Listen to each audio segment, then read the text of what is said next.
Eirlys Roberts was born in approximately 1956 in Old Colwyn, a small coastal village in North Wales sitting on the shore of Colwyn Bay. She grew up there with her parents in the tight and particular community of a small Welsh seaside settlement, where everyone knew each other and the rhythm of life was set by the sea, the seasons, and the close social bonds of a community that had held itself together for generations. North Wales in the mid-1950s was a place of dramatic natural beauty and deep Welsh identity. The coastline of the north stretched along the southern shore of the Irish Sea. Wide sandy bays, limestone headlands, Victorian seaside resorts that had been drawing visitors from the English Midlands since the coming of the railways a century earlier. Behind the coast, the mountains of Snowdonia rose sharply above the lowland towns and villages, a landscape that was ancient and wild and gave North Wales a character entirely its own. The communities along the coast were a particular mixture of Welsh-speaking families who had been there for generations, and the seasonal energy that tourism brought every summer.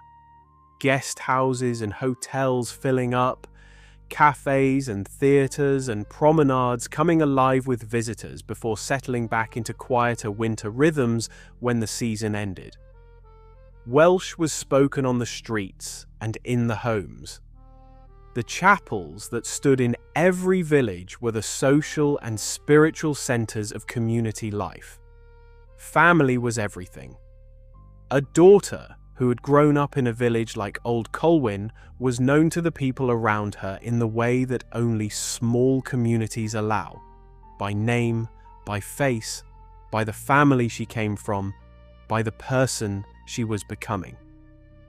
Eirlys grew up in that North Wales, in the bilingual, community-minded, sea-fronting world of Colwyn Bay. She came of age through the 1960s and into the 70s, in the Wales that was changing around her, television coming into homes, young people finding more freedom, the old certainties shifting. She built her working life close to home. By 1979, she was 23 years old and working as a waitress at the Howard Hotel, serving guests in the busy hospitality trade of the North Welsh coast. She was a young woman living close to the family she loved, part of the daily life of the community she had always known. One of her favourite places in the world, the place she went whenever she had free time from the hotel, was Happy Valley, a short distance from the pier in the nearby seaside town on the North Wales coast. Happy Valley was a well-loved local attraction, a sloping public park and pleasure ground with an open-air theatre where musicians and entertainers performed through the summer season. It had been part of the social fabric of the North Welsh coast for generations. It was accessible, cheerful, free, a place where families and young people and visitors all came together to sit in the open air and enjoy the shows. Eirlys loved it.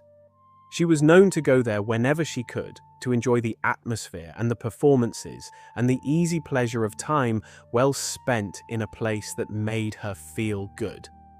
It was her place, a place she knew, a place she trusted, a place she associated entirely with happiness. She had no reason to connect that place with anything other than enjoyment. She had no reason to fear it. Arthur Philip Wynne had been born in Menai Bridge in the early 1920s. He left school at the age of 14 with no qualifications. From the outside, and particularly by the time he was middle-aged, he presented in a way that deceived almost everyone who encountered him. He was bald with neatly trimmed hair. He wore spectacles. He dressed in dark, sober suits. Those who described him said he had more the air of an accountant or bank manager than anything else. He was quiet. He was unassuming. Behind that exterior lay one of the most dangerous men in the history of North Wales. Menai Bridge in the 1920s was a small town on the Isle of Anglesey, sitting at the southern end of the Menai Strait, the narrow channel of water separating Anglesey from the Welsh mainland.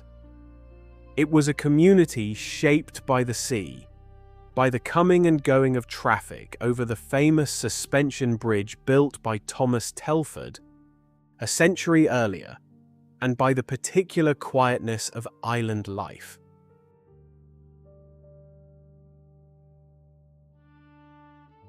A boy growing up in Menai Bridge in the 1920s and 1930s would have known a world of small-town routine and close neighborhood familiarity. The same faces, the same streets, the same expectations of decent behavior.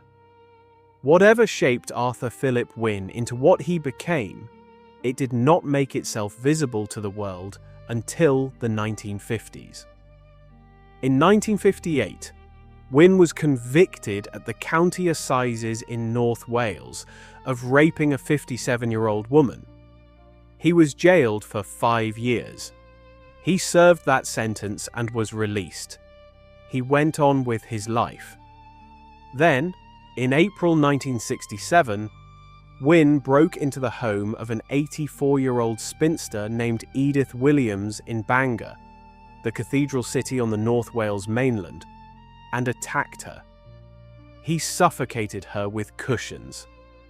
Edith Williams died. On the 21st of June 1967, Wynne was sentenced to life imprisonment for her murder. In prison, Arthur Philip Wynne became a model. That was the word used, consistently, repeatedly, by prison warders, probation officers, and every professional who had contact with him throughout his years of incarceration. He was a model prisoner. He studied for an Open University degree in sociology, a man who had left school at 14 with nothing, earning a university degree behind prison walls. He worked actively in the rehabilitation of fellow long-term prisoners. A probation officer's report noted that he had assisted in the rehabilitation of several prisoners held at Wakefield. Every assessment, every report, every professional judgment said the same thing. He had changed. He was no longer dangerous. He could be trusted. He was released from prison. He had been convicted of rape and of murder. 2 months after his release, he was back on the North Wales coast. After his release, Wynne encountered Eirlys Roberts. He began to spend time around her. He bought her drinks. He treated her to meals in local cafes. He was a bespectacled, quietly spoken older man, 56 years old to her 23, who seemed entirely harmless. Eirlys had no way of knowing who he was or what he had done. Nobody had told her. There was no mechanism in place to warn young women in the community that this man had been released. She met him as she would meet anyone, openly, without suspicion, with the straightforwardness of a young woman living in her own community among people she had no reason to distrust. On the 9th of September 1979, Eirlys visited her parents in Old Colwyn. She had spent time with them and then gone out for the evening. She was seen that night in a pub in the nearby seaside town. Wynne was there. The two of them met. Later, they decided to go to Happy Valley together. They walked to the place Eirlys loved most in the world. Eirlys Roberts was strangled. Her body was concealed in bushes near the Elephant's Cave in Happy Valley, covered with plastic bags and branches. She lay there for 6 days. The day before her body was found, on the 14th of September 1979, a policeman found Arthur Philip Wynne asleep in woods at Menai Bridge. Wynne was in a serious condition. He was taken by ambulance to hospital in Bangor and treated for alcoholic poisoning and exposure. Doctors said he had consumed a near-lethal dose of alcohol. He was alive. He was in custody. On the 15th of September, 1979, a German tourist visiting Happy Valley found the body of Eirlys Roberts near the Elephant's Cave. Her body was partly hidden in the bushes. There was no evidence of a struggle. There was no evidence of sexual assault. An attempt had been made to conceal her with plastic bags and branches. Police sealed off the area and began a detailed search for evidence.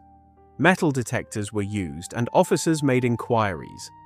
Uniformed officers also visited the resort's hotels, asking staff whether they had known the young woman whose body had been discovered. The investigation quickly focused on identifying the people who had seen Eirlys in the days before her death, and detectives began tracing her movements and making inquiries about anyone who might have been with her. Those inquiries led police to Arthur Philip Wynne. Investigators questioned him about Eirlys's death, and on the 20th of September 1979, Wynne appeared before Llandudno magistrates charged with her murder.